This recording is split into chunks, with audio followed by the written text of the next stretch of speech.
So first of all पता नहीं आज मेरा दिन अच्छा है या फिर मैं एनर्जेटिक ज़्यादा हूँ। तो एक वीडियो मैंने रिकॉर्ड कर ली है 12 मिनट 13 मिनट की, जो कि फर्स्ट टेक में पूरी हो गई। पता नहीं आज फ्लो अच्छा है या पता नहीं खाना अच्छा सही है। तो दूसरे टॉपिक पे भी मैं वीडियो आज बना ही लेता हूँ, क्या पता कल दिन उतना अच्छा हो या ना हो। तो एक बात मैं काफ़ी टाइम से नोटिस कर रहा हूँ कि मतलब भारी आवाज़ वालों को या फिर सही आवाज़ वालों को, चाहे वो लड़कियां हों लड़के हों, काफ़ी एडमायर किया जाता है, काफ़ी अप्रिशिएट किया जाता है। भले ही उनसे बोलकर उन्हें अप्रिशिएट करो या ना करो, पर दूसरे के एक्सप्रेशन में, दूसरे के बॉडी लैंग्वेज में वो चीज़ शो हो ही जाती है। तो मैं काफ़ी टाइम से मतलब कि ये चीज़ें देख रहा हूँ इंटरनेट पे कि बेसिकली हैवी वॉइस अट्रैक्टिव होती है। फॉर एग्जांपल पुलिस वाले, फॉर एग्जांपल आर्मी वाले, फॉर एग्जांपल कोई भी ऐसा सिविल ऑफिसर जिसके नाम में ऑफिसर हो, तो उसकी इमेज ऐसी आती है कि वो मैदान में सभी लोगों को ऑर्डर दे रहा है और भारी आवाज में। हमने तो यही देखा है ना, भाग मिल्खा सिंह, मिल्खा सिंह भाग, क्या नाम है उसका, भाग मिल्खा भाग। ठीक है, जो जो भी एक सीनियर ऑफिसर होता है उसकी सभी रिस्पेक्ट करते हैं। क्यों करते हैं? बहुत सारे रीजन है, बट एक जो उसकी आवाज होती है जो कि सभी लोगों से अपना काम करवा लेती है, या फिर एक गलत वे में नहीं पर डोमिनेटिंग होती है, जिससे सभी लोग उसकी बात मानते हैं या फिर उसकी एटलीस्ट उसकी बात को अहमियत देते हैं, सिर्फ और सिर्फ उसकी वॉइस की वजह से नहीं।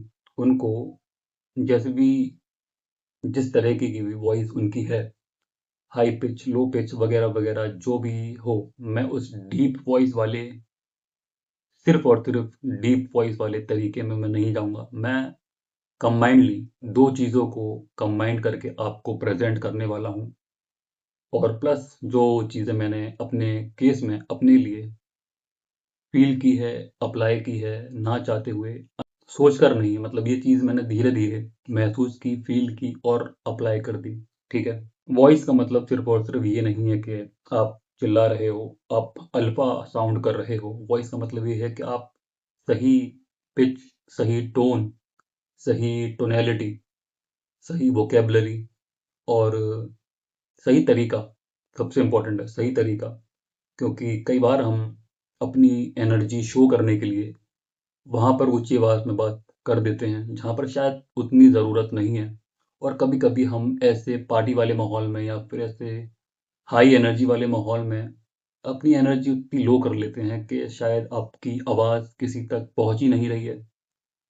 पार्टी का सीन हो सकता है, कोई बर्थडे इवेंट का सीन हो सकता है। तो दो चीज़ मैं करता हूँ जाने अनजाने में करी। बेसिकली मुझे कभी भी अपनी आवाज़ उतनी अजीब नहीं लगी थी, बस हाँ, बोलना शायद उतने सही तरीके से नहीं आता था, जो कि अब हो गया है, आ गया है। तो first of all, control your voice, control your pitch and control your tonality. First of all, पानी पियो। सॉरी, ये सीन, जो ये टिप है, मैं भी इसी तरह हंसा करता था कि पानी पियो। बस पानी पीने के बहुत सारे अनगिनत फायदे हैं जो कि मुझे कुछ टाइम में नोटिस हुए हैं। तो वर्कआउट में काम करता है, ठीक है, आपकी बॉडी एनर्जाइज रहती है, हाइड्रेट रहती है। ठीक है, दूसरा, आपके गले के लिए अच्छा है। आपका जो वॉइस बॉक्स है वो यहाँ पर ही होता है, तो बेसिकली वो अगर डिहाइड्रेटेड रहेगा, डिहाइड्रेटेड रहेगा तो दिक्कत आपको ही आने वाली है। ठीक है, और उसके बाद अगर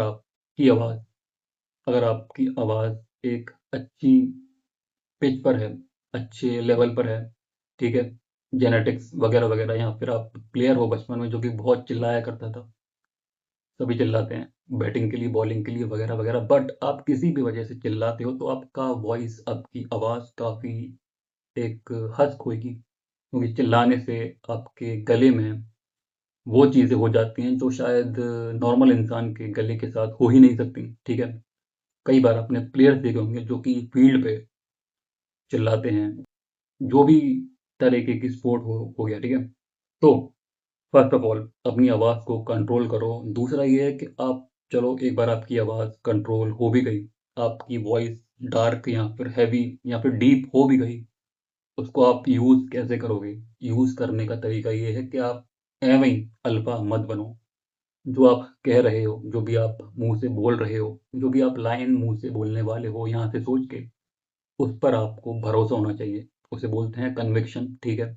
ऐसा ही नहीं है कि भाई मान लो फॉर एग्ज़ाम्पल पार्टी की बात चल रही है और आपको पार्टी का कोई आइडिया नहीं है, क्लब कौन से हैं, जगह कौन सी अच्छी है, नाइट क्लब, रेस्टोरेंट, बार, आपको घंटा कोई आइडिया नहीं है, मुझे भी नहीं है। 1-2 क्लब में गया हूँ बस देखने के लिए, जानने के लिए।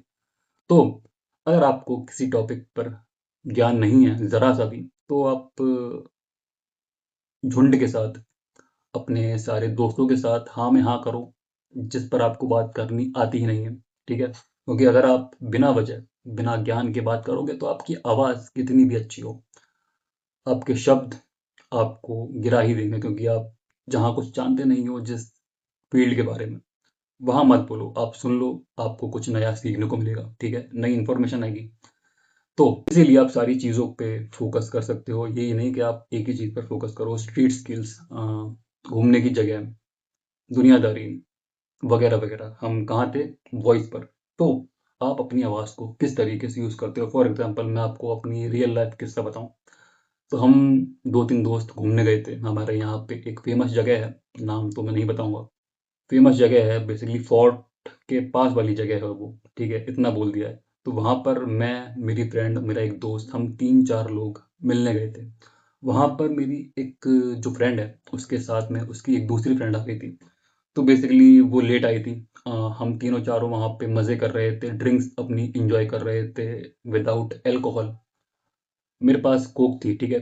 तो मैं पता नहीं बहुत खुश था या फिर बहुत टाइम बाद दोस्तों से मिला था, इसीलिए शायद मेरी एनर्जी हाई थी, एक्साइटेड था। प्लस हम जब भी बाहर निकलने के लिए मिलते हैं, बाहर मिलने के लिए मिलते हैं कि कोई प्लान बनाओ, तो वो 90% ड्रॉप हो जाता है कोई किसी की, आप जानते हो, ठीक है? तो वो हमारा काफ़ी टाइम बाद सक्सेसफुल हो गया था, बट उसकी जो फ्रेंड आई थी, तो बेसिकली मैं पार्किंग के पास था। मैं शायद स्नैक्स वगैरह लेने आया था, ठीक है? बाकी लोगों के लिए बर्गर वगैरह, ठीक है? जो भी हम खा रहे थे। वो वहाँ पर आई और मेरी दोस्त ने कहा कि आप उसको ले आओ। तो मैंने उसको डायरेक्शन बताए। तो मैंने उसके साथ आते ही इतनी ज़ोर से बात करी, मतलब कि ज़ोर से नहीं, मतलब एक्साइटेड हो गया, उसके नाम पूछा, ठीक है?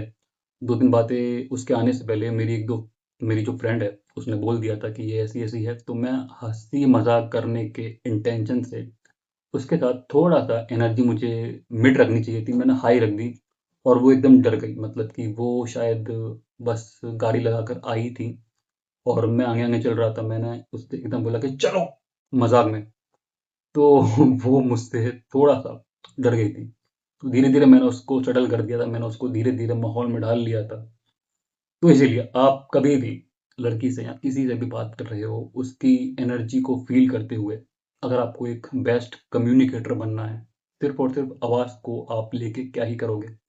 बेस्ट कम्युनिकेटर बनना है तो आप सामने वाले की एनर्जी एनालाइज़ करो।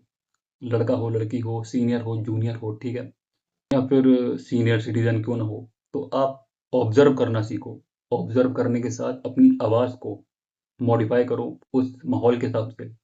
ठीक है? प्लस आपकी वोकैब्युलरी काफ़ी अच्छी होनी चाहिए। आप ये नहीं कि आप फैंसी वर्ड्स के चक्कर में जो बेसिक चीज़ें हैं वो भूल ही जाओ। फॉर एग्ज़ाम्पल आजकल थैंक यू, सॉरी कोई नहीं बोलता है क्योंकि दोस्ती में तो होता ही नहीं है ना।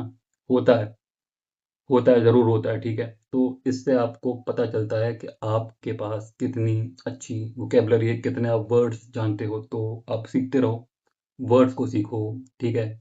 नई-नई स्लैंग्स आती हैं आजकल, जेन ज़ी के कितने सारे टर्म्स हैं जेन ज़ी के। ठीक है? सैंडविच वगैरह जो भी ब्रेड क्रैम्बिंग वगैरह, भैंस की टाँग, उनको आप भले ही अप्लाई मत करो, पर जानो, सीखो मार्केट में क्या चल रहा है, कौन-सा वर्ड आया है। फॉर एग्ज़ाम्पल मुझे सॉरी काफ़ी अच्छा लगता था। मैं स्कूल में कांड करके, जो हमारी बाई जी हुआ करती थी, हमारे टीचर हुआ करते थे, हमारे गार्ड हुआ करते थे, उनको मैं सॉरी बोल दिया करता था और वो परेशान थे कि ये साला अपना कांड करके सॉरी बोल देता है बस, और खत्म हो जाता है मामला।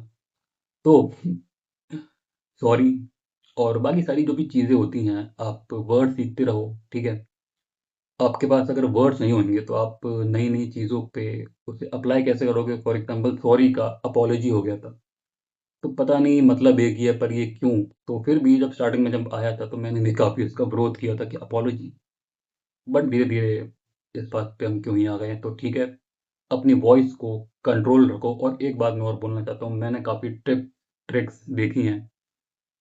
मुझे इम्प्रूव नहीं करना था, मैं बस कंटेंट का दीवाना था, मैं हर तरह का कंटेंट देखा करता था। फॉर एग्ज़ाम्पल मेरा कोई क्रिएटर है, मेरा कोई फ़ेवरेट यूट्यूबर है, तो वो अगर सारी वीडियो बना रहा है, तो मैं वो वीडियो भी देख लिया करता था, जो मुझे देखनी नहीं है। क्योंकि मेरा दिमाग में ये होता था कि आई लाइक हिम, ठीक है?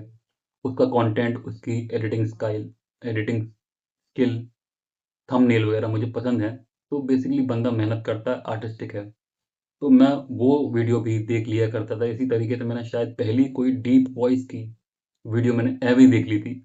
और मैंने पहली बार वो बात सुनी थी शायद 2017-18 में, जब मैं शायद स्टाइलिंग का कंटेंट ज़्यादा देखा करता था। तो उसमें भाई ने कहा था कि आप अपने पेट से बात करो या फिर अपनी छाती से बात करो, अपने गले से नहीं। तो मैं कभी समझा ही नहीं कि पेट से बात करना होता क्या है। तो बेसिकली कभी भी, ये मेरी मेरी ऑब्जर्वेशन है, मेरी टिप है, कभी भी आप वॉक करते हो, जॉग करते हो, ठीक है? आपकी साँस फूलती है। अगर आप काफ़ी टाइम से वॉक कर रहे हो नॉन स्टॉप, तो भी फूलेगी। या फिर आप कोई स्पीड में भाग रहे हो, ठीक है? मॉडरेट स्पीड में, तो फॉर एग्ज़ाम्पल आप 5 मिनट के लिए भागे हो, 10 मिनट के लिए नॉन स्टॉप, तो आपकी आवाज़ हल्की-सी भारी आपको लगेगी, क्योंकि आपकी साँस फूलती है, आपका वर्कआउट होता है इतना-इतना, ठीक है? एब्डोमेन एरिया में। तो ये भले ही इस चीज़ का फ़ायदा आपको हो या ना हो, बट आप सुनो। तो कभी भी आप बहुत सारा बोलते हो, ठीक है? या फॉर एग्ज़ाम्पल आप रात में उठते हो सो के, तो उसमें कॉमन चीज़ें ये होती हैं कि हम अपनी पेट से साँस लेते हैं। हम 90% लोग पेट से साँस नहीं लेते हैं। कभी भी आप फ़ील करना कि हम कहीं से भाग के आएँ, तो हमारे कंधे इस तरीके से मूव करते हैं, जो कि अगर आप भाग के आए हो कोई दिक्कत नहीं है।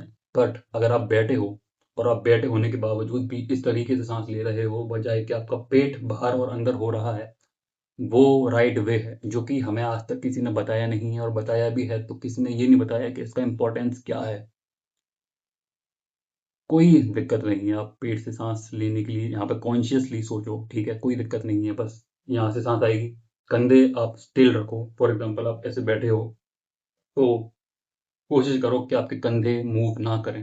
आपकी पहले पेट से सांस लेने की कोशिश करो। स्टार्टिंग में दिक्कत आएगी, क्योंकि हम काफ़ी टाइम से अपने कंधों से ये गलत पोस्चर में ब्रीथ कर रहे हैं, तो ठीक है, अपनी वॉइस को कंट्रोल रखो। ऐवी भारी बोलने की ट्राई मत करो। आपकी जो एक नेचुरल पिच है, जो आपका एक नेचुरल वॉल्यूम का टोन है, उसे मेंटेन करते हुए जो भी आप वर्ड्स बोलते हो, कभी भी आपने कुछ क्रिएटर्स, कुछ स्पीकर्स ऐसे आपने नोटिस ज़रूर किए होंगे, जिनकी आवाज़ शायद उतनी मैनली या फिर उतनी अट्रैक्टिव नहीं है अकॉर्डिंग टू मैन, ठीक है?